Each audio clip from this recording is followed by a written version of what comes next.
Hello, and welcome to another podcast in a series of podcasts called The Right Vegetable, where we discuss diseases, sicknesses, and how they affect the world. I'm your host, Heston Filbert, and today I will be joined again by Tony. Hello. This time, we're going to be discussing dyslipidemia. Awesome. So, Heston, what is dyslipidemia? All right, so dyslipidemia actually occurs when someone has abnormal levels of lipids in their blood.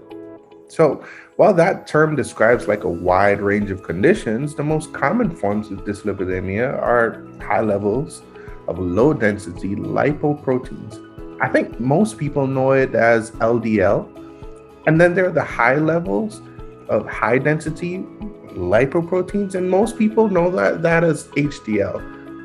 So, to make this make sense to everyone, LDL, that's the bad cholesterol. HDL, that's the good cholesterol.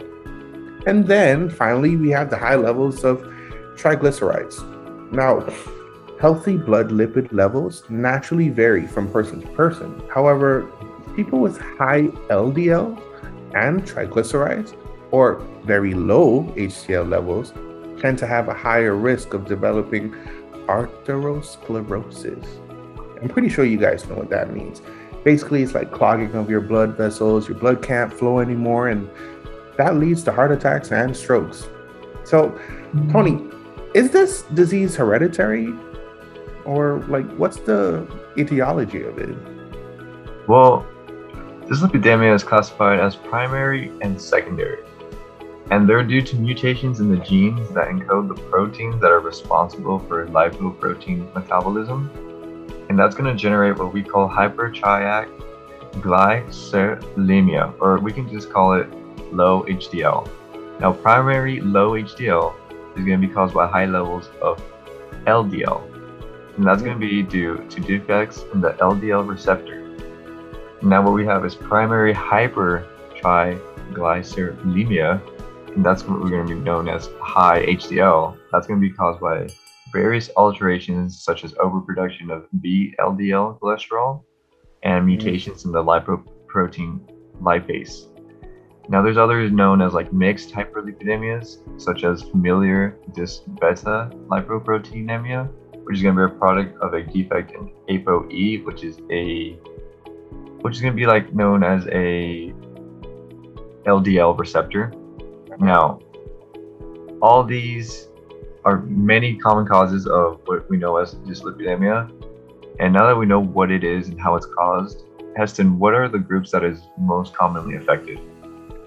So, basically, doctors, uh, we average the age around 44 years old, plus or minus 7 years. So, if you're in between the ages of 37 and 51, I think you should be careful, especially if you're a man, because 71% of people with this issue correspond to the male gender. So, let's move on. What are some of the risks that come with dyslipidemia? Well, there's a lot of factors that come into this that would make you at risk for dyslipidemia. First, we're going to start with what is known as obesity, alterations in glucose metabolism, atrial hypertension, and a lipid profile in which high levels of TAG and low levels of high density lipoprotein cholesterol, HDL cholesterol, predominate. And we're going to characterize the so-called metabolic syndrome, which increases the likelihood of cardiovascular disease and type 2 diabetes. So we're going to so overall factors of risk are family history of the disease, overweight, and obesity. It can occur in adulthood and increase much more after 45 years in men and in women over 55 years, although it is increasingly common in adolescents and young people. And as we mentioned before, they are more common in men than in women.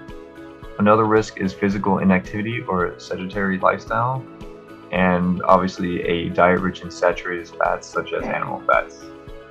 From that, we know that there's a bunch of comorbidities related to dyslipidemia, which is going to be pancreas and liver diseases, also stones, gallbladder stones, as we mentioned before, atherosclerosis, which is the thickening and the plugging of the arteries, heart disease, which is going to feature heart attacks, heart failure, or angina pectoris, and lastly, several vascular diseases like an embolism. So basically, I know that this is like a really complicated topic that most people might not understand.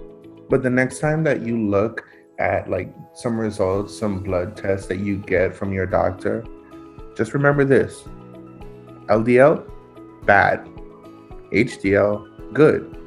But like everything in life, too much of a good thing is bad. Thanks for joining us today on this complicated topic. In the next episode, we're going to be discussing some of the treatments for some of the diseases that we've covered over the past two podcasts. And that would be hypertension and this one, dyslipidemia.